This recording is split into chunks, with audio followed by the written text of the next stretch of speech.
ஸ்ரீ கர்க சம்ஹிதை மாதுர்ய காண்டத்தின் 21ஆம் அத்தியாயம். பசுக்களும் இடையர்களும் காட்டு தீயிலிருந்து விடுவிக்கப்பட்டனர். பிராமண பெண்கள் பகவான் ஸ்ரீ கிருஷ்ணரின் தரிசனத்தை பெற்றனர். ஸ்ரீ நாரத மாமுனிவர் கூறினார், அரசரே, பிறகு பலராம சுவாமி உட்பட அனைத்து மாடு மேய்க்கும் சிறுவர்களும் விளையாட்டில் மூழ்கினர். இதற்கிடையில் புல்லால் ஈர்க்கப்பட்ட அனைத்து பசுக்களும் பரந்த காட்டிற்குள் நுழைந்தன. அவற்றை மீண்டும் கொண்டு வர மாடு மேய்க்கும் சிறுவர்கள் ஒரு அடர்ந்த நாணல் காட்டிற்குள் சென்றனர். அங்கு ஒரு பெரிய காட்டு தீ ஒரு பேரழிவு நெருப்பு போல வெடித்தது. அந்த நேரத்தில் மாடு மேய்க்கும் சிறுவர்களும் பசுக்களுடன் இணைந்து பகவான் ஸ்ரீ கிருஷ்ணரை பலராமருடன் அழைத்தனர். பலராம சுவாமியுடன் இணைந்து பகவான் ஸ்ரீ கிருஷ்ணரான பரமாத்மாவை அவர்கள் அழைத்தனர். பயத்தால் துடித்த அவர்கள் அவரிடம் தஞ்சம் புகுந்து எங்களை காப்பாற்றுங்கள், எங்களை காப்பாற்றுங்கள் என்று கூச்சலிட்டனர். தனது நண்பர்கள் மீது விழுந்த மகத்தான பயத்தை கண்ட யோகேஸ்வரர்களின் இறைவனான பகவான் ஸ்ரீ கிருஷ்ணர், பயப்படாதீர்கள், விழிகளை மூடுங்கள் என்றார். மாடு மேய்ப்பவர்கள் அவ்வாறு செய்தபோது கடவுள் கோவிந்தன் தேவர்களின் விழிகளுக்கு முன்பாக பயங்கரமான நெருப்பை அணைத்தார். இவ்வாறு பெரிய நெருப்பை அணைத்த பகவான் ஸ்ரீஹரி மாடு மேய்க்கும் சிறுவர்களையும் பசுக்களையும் தன்னுடன் அழைத்து சென்று யமுனையின் மறுபுறத்தில் உள்ள அசோகா காட்டை அடைந்தார்.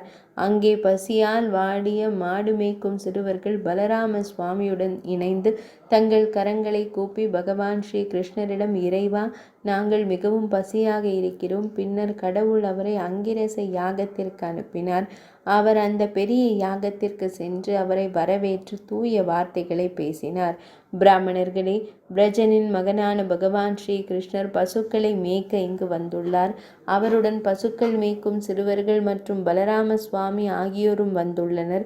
அவர்கள் அனைவரும் பசியுடன் உள்ளனர். எனவே நீங்களும் உங்கள் நண்பர்களும் அன்பின் மையல் நாயகரான பகவான் ஸ்ரீ கிருஷ்ணருக்கு விரைவாக உணவு வழங்க வேண்டும் என்றனர்.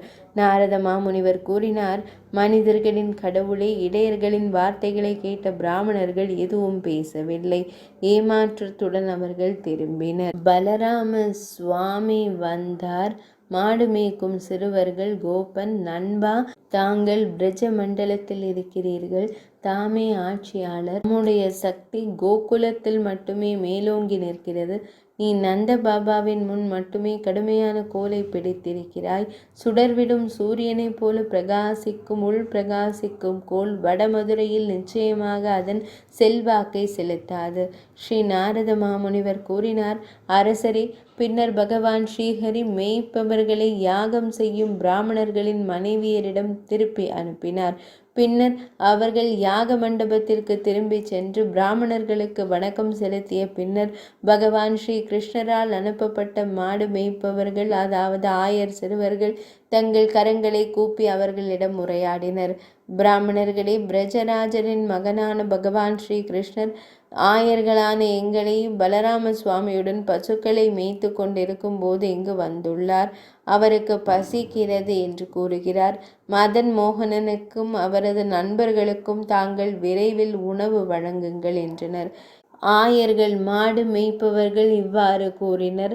நாரத மாமுனிவர் கூறினார், அரசரே, பகவான் ஸ்ரீ கிருஷ்ணரின் அருள்மிகு வருகையை கேள்விப்பட்டு செவிமடுத்து அங்குள்ள அனைத்து பிராமண பெண்டிரும் பகவான் ஸ்ரீ கிருஷ்ணரை காண ஆசை கொண்டனர். பகவான் ஸ்ரீ கிருஷ்ணரை காண பிராமண பெண்கள் மிகவும் ஏங்கினர். அதனால் அவர்கள் தங்களின் உணவை பல்வேறு பாத்திரங்களில் கட்டிக்கொண்டு உடனடியாக அனைத்து சமூக அவமானங்களையும் கைவிட்டு பகவான் ஸ்ரீ கிருஷ்ணரை சந்திக்க சென்றனர். யமுனை நதியின் அழகிய கரையில் அழகிய அசோக காட்டில் பிராமண பெண்கள் தாங்கள் கேட்டது போலவே பகவான் ஸ்ரீஹரியின் அற்புதமான வடிவத்தை கண்டனர். அவரது பார்வையை பெற்றவுடன் யோகிகள் பரமபுருஷரை உணர்ந்து மகிழ்வது போல அவர்கள் உச்ச பேரானந்தத்தில் மூழ்கினர். பகவான் கூறினார், விப்ரபத்தினிகளே, நீங்கள் என்னை காண இவ்வளவு தூரம் வந்த தாங்கள் பாக்கியவான்கள். இப்போது சீக்கிரம் இல்லம் திரும்புங்கள். பிராமணர்கள் உங்களை சந்தேகிக்க மாட்டார்கள். உங்கள் செல்வாக்கால் உங்கள் கணவர்களான பிராமணர்கள் யாகத்தின் பலனை பெற்றவுடன் உடனடியாக தூய்மையடைந்து இயற்கைக்கு அப்பாற்பட்ட உயர்ந்த இடமான கோலோகத்திற்கு உங்களுடன் செல்வார்கள். நாரத மாமுனிவர் கூறினார், பகவான் ஸ்ரீஹரியே உனக்கு நமஸ்காரம். அவ்வாறு செய்த பின்னர் அனைத்து பெண்களும் யாக மண்டபத்திற்குள் வந்தனர். அவர்களை கண்டதும் அனைத்து பிராமணர்களும் தங்களை தாங்களே சபித்துக் கொண்டனர்.